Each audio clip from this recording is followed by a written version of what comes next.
Bismillahirrahmanirrahim. Assalamualaikum warahmatullahi wabarakatuh. Perkenalkan, saya nama Nini Sumarni. Tempat tinggal saya berasal dari Kabupaten Kuningan. Saya seorang guru Taman Kanak-Kanak, yaitu tempat mengajar saya TK Aisyah 1 Kabupaten Kuningan. Di sini saya sebagai calon guru penggerak angkatan ke-7, di mana fasilitatornya yaitu Ibu Dr. Anda Ida Prihantina MPD dan pengajar praktik yaitu Bapak Oyo Suryana SPD. Di sini saya akan mendemonstrasikan konseptual modul 1 yaitu bagian modul 1.1.A.6, di mana di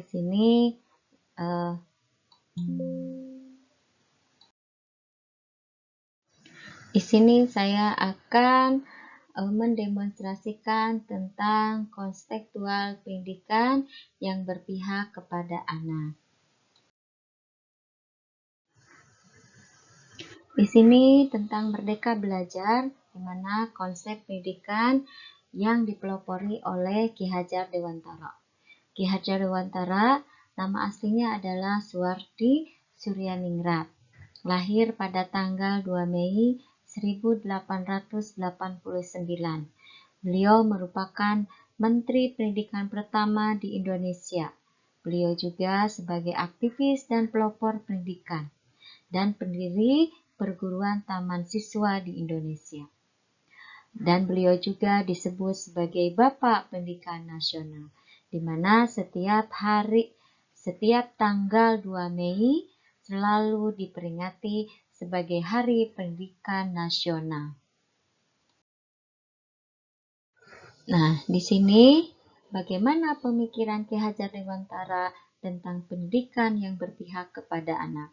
Di sini pendidikan yang berpihak kepada anak itu anak-anak dibiarkan untuk mengembangkan semua kreativitasnya sesuai dengan bakat dan minatnya, tetapi tidak terlepas dari kebebasan-kebebasan atau kita sebagai guru atau sebagai orang tua memberikan batasan-batasannya yang dapat diterima oleh anak-anak, sehingga anak-anak tidak merasa terkekang, anak-anak tidak merasa terbebani, anak-anak tidak merasa terpaksa dan tidak merasa dipaksakan.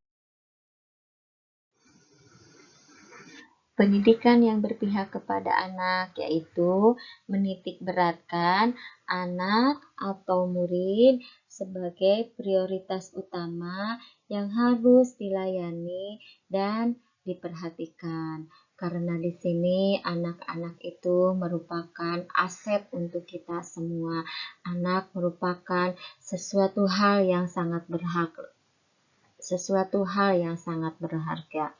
Karena masa usia dini itu merupakan masa golden age, di mana mereka masa dalam keemasan, mereka mulai dapat mengembangkan semua keinginan-keinginannya. Kita sebagai orang tua harus memberikan perhatian yang lebih, kita harus melayani dengan seksama, kita harus mengerti akan kebutuhan-kebutuhan anak, dan kita juga harus lebih memperhatikan akan tumbuh kembangnya.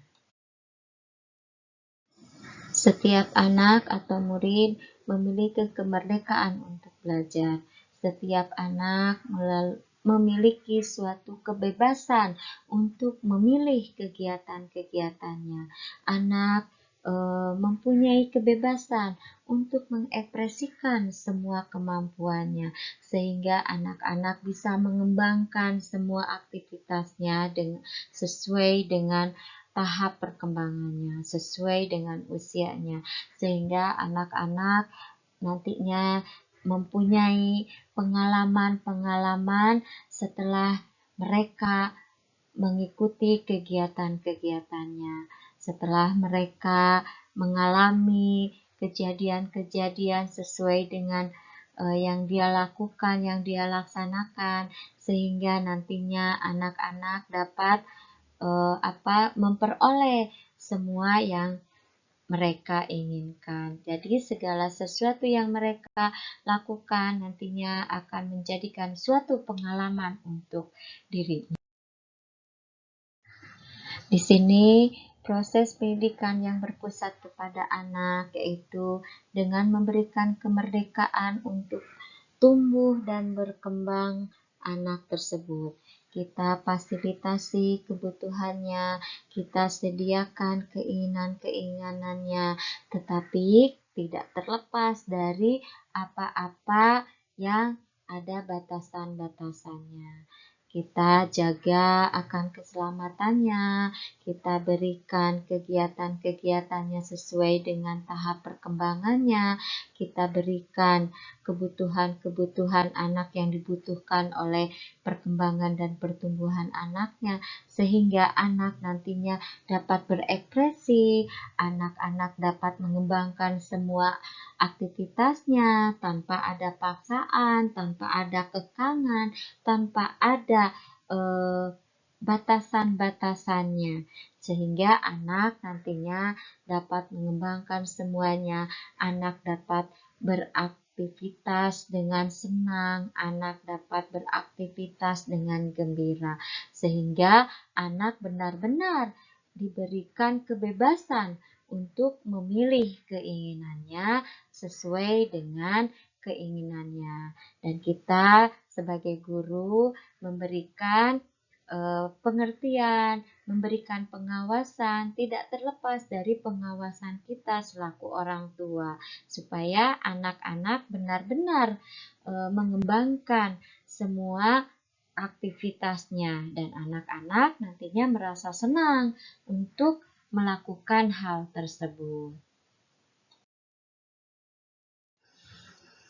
Nah, untuk hal itu kita sebagai guru tidak terlepas dari jalinan dengan orang tua, dengan jalinan komunikasi dengan berbagai pihak, supaya kita dapat memperhatikan akan proses perkembangan dan pertumbuhan anak-anak, mulai dari bakatnya, minatnya, dan kemampuan masing-masing anaknya. Karena anak satu dengan anak yang lain pasti akan berbeda bakat, minatnya, bahkan kemampuannya. Karena anak dengan anak yang lain tidak akan sama hasilnya nantinya. Pasti jalannya atau prosesnya pasti akan berbeda-beda. Keinginannya juga pasti akan berbeda. Contohnya anak yang satu berminatnya, sukanya di permainan fisik seperti bermain bola, bermain air, bermain loncat-loncatan, tetapi anak yang lainnya pasti ada yang sukanya di bermainkan alat musik, sukanya bernyanyi. Nah, di sanalah kita sebagai guru harus memperhatikan semuanya. Kita harus lebih memberikan suatu perhatian lebih kepada anak-anak tersebut. Kita berarti harus mempersiapkan segala sesuatunya, mulai dari alat-alatnya, sarana prasarananya, atau alat pendukungnya untuk lebih mengembangkan bakat dan minat anak-anak tersebut. Nah, di sini bagaimana karakteristik pembelajaran yang berpihak kepada anak, yaitu 1. Manusia merdeka.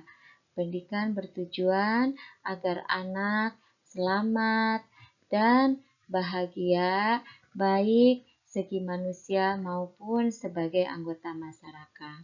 Karena anak adalah manusia merdeka, namun merdeka yang bertanggung jawab. Di sini kita berikan kebebasan kepada anak-anak untuk mengembangkan semua bakat dan minatnya, tetapi kita juga sebagai orang tua harus bertanggung jawab akan semua hal tersebut. Kita berikan pengawasan-pengawasan, kita berikan pengertian-pengertian kepada anak, dan kita tidak terlepas selalu memberikan dorongan-dorongan kepada anak supaya anak-anak lebih memahami semuanya dan anak-anak lebih bervariasi lagi, lebih berkreatif lagi. Nah, manusia merdeka itu apa? Manusia merdeka itu adalah manusia yang hidupnya lahir atau batin tidak tergantung kepada orang lain, akan tetapi bersandar atas kekuatannya sendiri. Nah, di sini anak-anak mulai dari usia dini, mulai dari pendidikan anak usia dini ini, mulailah anak menemukan jati dirinya. Mulailah anak dapat bersosialisasi dengan lingkungannya. Mulailah anak bisa mengembangkan semua imajinasinya, mulai mengembangkan semua kreativitasnya, sehingga anak-anak mulai dari usia dini ini diperkenalkan akan hal-hal yang baru, mulai diperkenalkan hal-hal yang lebih menyenangkan dalam kehidupannya dan lebih mempunyai jati diri, mulai menemukan jati dirinya masing-masing. Karena bentuk ekspresi karya setiap anak disesuaikan dengan keinginan dan minat dan bakatnya. Satu anak dengan anak yang lain pasti akan berbeda minat dan bakatnya. Di sini kita sebagai guru, sebagai orang tua harus menyediakan semua hal-hal tersebut, tetapi sesuai dengan kemampuan-kemampuan kita, dan kita juga harus lebih mengembangkan untuk membuat fasilitasi semua itu dengan aman, tenang, nyaman, bahkan bisa terjangkau dalam segi pembiayaannya. Tetapi hasilnya akan lebih bermakna atau lebih bermanfaat dalam hal semuanya. Sehingga anak-anak merasa lebih terekspresi, anak-anak lebih kreatif, anak-anak lebih leluasa untuk mengembangkan semuanya.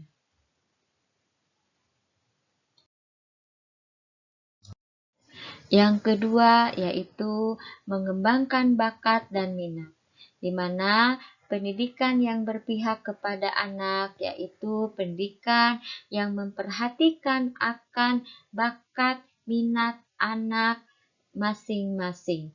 Anak-anak di sini akan lebih berekspresi, anak-anak lebih akan bergembira, anak-anak akan lebih menerima, dan anak-anak akan lebih mengembangkan daya imajinasinya setelah kita memberikan fasilitas dan memberitahukan hal-hal atau jenis-jenis permainan yang akan disampaikan. Karena dunia anak adalah dunia bermain, dan pendidikan yang mengembangkan bakat dan minat anak itu lebih difokuskan atau lebih berorientasi kepada bakat dan minat anak, lebih berorientasi kepada kebutuhan anak, dan lebih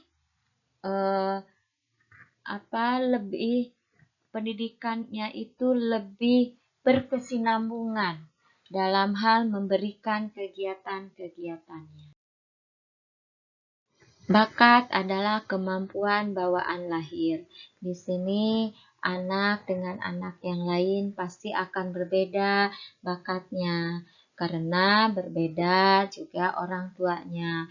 Pasti kalau ada salah seorang dari orang tuanya bakatnya olahraga, pasti akan ada menurun kepada anak-anaknya. Walaupun satu keluarga ada 5 orang anak, pasti akan ada salah seorang anak yang dapat menirukan atau bakat-bakat dari orang tua tersebut, sehingga dapat dibawakan oleh anak-anaknya, salah seorang anaknya. Sedangkan minat terbentuk selama proses tumbuh kembang anak, di mana di sini anak dapat bermain sesuai dengan minatnya setelah anak-anak mengikuti permainan yang disediakan di sekolahan ataupun di rumah atau di lingkungan. Di sini dalam pembelajaran, guru harus melakukan asesmen diagnostik untuk lebih mengenal karakteristik anak dan mengembangkan bakat serta kemampuan yang dimiliki anak. Di sini guru benar-benar harus mempunyai suatu bahan asesmen untuk menilai perkembangan anak, mulai dari perkembangan fisiknya, perkembangan bahasanya, perkembangan nilai-nilai agama yang mencakup ke semua aspek perkembangan, yaitu 6 aspek perkembangan tersebut, mulai dari perkembangan nilai agama, moral, bahasa, fisik motorik, kognitif, seni budaya, dan sosial emosionalnya. Di sini kita nantinya dapat melihat akan kemampuan anak-anak kita. Bakat-bakat apa saja yang dimiliki anak-anak kita, minatnya pada permainan apa saja yang diikuti oleh anaknya. Ketiga yaitu kodrat alam, di mana pendidikan yang berpihak pada murid merupakan pendidikan yang dielaborasi terkait kodrat alam dan kodrat zaman. Di sini kodrat alam tidak akan terlepas dalam hal kehidupan anak-anak.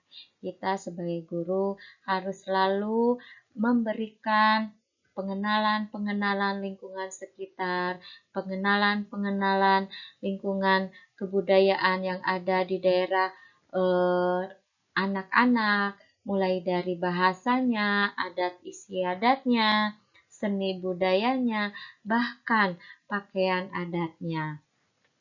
Kita perkenalkan supaya anak-anak lebih mengetahui dari sejak dini, yang nantinya anak-anak dapat memahami akan budaya-budaya di lingkungannya. Anak-anak akan lebih mengerti, anak akan lebih mencintai, anak-anak akan lebih menghargai, dan anak-anak nantinya akan tumbuh saling toleransi satu dengan yang lainnya. Dan kodrat zaman juga harus selalu diperhatikan karena anak-anak akan terus berkembang. Anak-anak akan terus untuk mengikuti perkembangan zaman. Di sini kita selaku guru sekaligus sebagai orang tua harus benar-benar memahami hal itu. Kita perkenalkan akan perkembangan zaman sekarang, mulai dari pertumbuhan teknologi, pertumbuhan budaya, pertumbuhan sosial budaya seperti apa secara umumnya, kita perkenalkan dari sejak dini. Karena segala sesuatu diperkenalkan dari sejak dini, diketahui oleh sejak dini, pasti nantinya akan berlanjut pada tahap-tahap perkembangan selanjutnya. Ki Hajar Dewantara, pendidikan anak sejatinya menuntun anak untuk mencapai kekuatan kodratnya sesuai dengan perkembangan alam dan zamannya. Di sini sudah tentu setiap anak itu akan berkembang sesuai zamannya. Tinggal kita sebagai guru bagaimana cara menyampaikannya, cara memberikan motivasinya, cara memberikan perhatian-perhatiannya. Karena kita sebagai pendidik, kita sebagai guru adalah mengajak anak atau menuntun anak untuk menuju ke yang lebih baik, menuntun anak untuk mempunyai penanaman karakter yang baik, menuntun anak untuk mempunyai budi pekerti yang baik, sehingga anak-anak nantinya akan terbentuklah menjadi anak-anak yang mempunyai pengetahuan, yang mempunyai wawasan, yang mempunyai akhlakul karimah. Dengan begitu, kita sebagai guru, sebagai orang tua harus memberikan perhatian-perhatian tersebut. Kita harus memperkenalkan dari sejak dini ini. Kita harus menyesuaikan perkembangan zaman sekarang ini. Kita harus memberikan batasan-batasan apa yang harus dilakukan oleh anak, sehingga anak tidak merasa terbebani, anak nantinya tidak akan merasa terpaksa, dan anak nantinya tidak akan merasa dipaksakan akan semua itu. Dan anak nantinya akan mengetahui, anak akan menambah pengalamannya, anak akan menambah pengembangan bahasanya, anak akan lebih menambah pengetahuannya, anak akan lebih mengembangkan dalam hal segi seni budayanya, lebih memahami akan aturan-aturan yang diberlakukan, aturan-aturan yang mesti dilaksanakan, dan yang tidak boleh dilaksanakan sesuai dengan bahasa-bahasa yang dimengerti oleh anak. Dengan perkembangan zaman, pasti akan menambah pengetahuan kita, akan menambah pengetahuan-pengetahuan anak yang lainnya dengan cara-cara kita memperkenalkan kepada anak-anak, sehingga anak-anak nantinya dengan keterampilan abad 21 ini diharapkan anak nantinya dapat berpikir secara kritis, membuat kreativitas yang baru, anak lebih kreatif untuk mengembangkan segala sesuatunya, inovatif, mempunyai gagasan-gagasan yang lebih berkembang, mempunyai gagasan-gagasan yang baik menurut dengan bahasa anak, mempunyai gagasan-gagasan sesuai dengan kemampuan anaknya dalam hal memainkan permainan, lebih kolaboratif, segi sosialnya lebih terarah, dan komunikasinya tetap lancar, anak dapat berkomunikasi dengan baik, anak dapat berkomunikasi antara anak dengan anak yang lain, anak dapat berkomunikasi anak dengan gurunya, anak dapat berkomunikasi dengan baik orang tuanya, bahkan nantinya anak dapat berkomunikasi dengan lingkungan sekitarnya. Keempat yaitu semboyan Ki Hajar Dewantara, di mana beliau mengatakan ingarsa sing tulodo ing madya mangunkarsa tuturi handayani. Nah, ini merupakan semboyan Ki Hajar Dewantara dalam filosofi pendidikannya yang berpihak kepada anak, di mana di sini di depan, di tengah, dan di belakang kita selalu harus ada dan harus berpihak kepada anak. Dan kita harus menuntun anak untuk lebih ke hal yang lebih baik, lebih menemukan jati diri anaknya. Yang artinya di depan memberi contoh, di tengah memberi semangat, di belakang memberi dorongan. Nah, di sini kita sebagai orang tua harus memberikan contoh yang baik, memberikan teladan-teladan yang baik, dan selalu memberi semangat kepada anak-anak, memberikan motivasi kepada anak-anak, sehingga anak-anak merasa dicintai, anak-anak merasa diperhatikan, anak-anak merasa difasilitasi akan semuanya dengan semangatnya, dengan dorongan-dorongan yang kita berikan kepada anak sesuai dengan kemampuan anaknya. Nah, munculnya potensi anak tergantung dari tuntunan yang kita berikan. Kita sebagai orang tua harus memberikan tuntunan yang baik, ajakan-ajakan yang baik, contoh-contoh yang baik, sehingga nantinya anak dapat mempunyai suatu bekal untuk di masa depannya. Anak sudah mempunyai pengalaman-pengalaman untuk ke jenjang selanjutnya. Karena setiap anak adalah benih yang unggul. Anak merupakan benih-benih, ya, benih-benih untuk di masa yang akan datang. Anak-anak dengan begitu nantinya menjadi harapan untuk para orang tuanya, untuk para gurunya, supaya dapat mengembangkan semuanya dalam hal kebaikan. Mulai tertanam karakter yang baik, mempunyai budi pekerti yang baik, sehingga anak dapat menggapai semua cita-citanya sesuai dengan bakat dan minatnya. Karena setiap anak itu unik, otentik, dan tidak dapat dibandingkan dengan hal apapun. Berikan apresiasi kepada anak sesuai potensinya masing-masing. Di sini kita tidak terlepas selalu memberikan apresiasi kepada anak, berikan perlindungan, berikan perhatiannya, supaya anak-anak benar-benar dapat merasakan menjadi anak-anak seutuh. Nah, begitulah semuanya tentang demonstrasi konseptual filosofi pendidikan yang berpusat kepada anak. Di sini saya punya suatu semangat untuk anak-anak dan untuk diri saya untuk lebih mengembangkan semua aktivitasnya supaya saya dapat lebih memperhatikan kepada anak-anak dalam mencapai kemampuannya dan mencapai semua aktivitas anak-anaknya.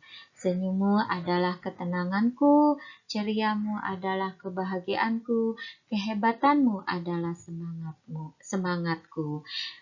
Mudah-mudahan dengan begitu anak-anak nanti bisa berekspresi, anak-anak dapat mengembangkan semua imajinasinya sehingga anak-anak dapat mempunyai kreativitasnya. Terima kasih atas semuanya. Mohon maaf atas semua keterbatasan saya. Guru penggerak, tergerak, bergerak, dan menggerakkan untuk semuanya. Hidup guru penggerak. Semuanya sukses, semuanya jaya. Terima kasih. Wassalamualaikum warahmatullahi wabarakatuh.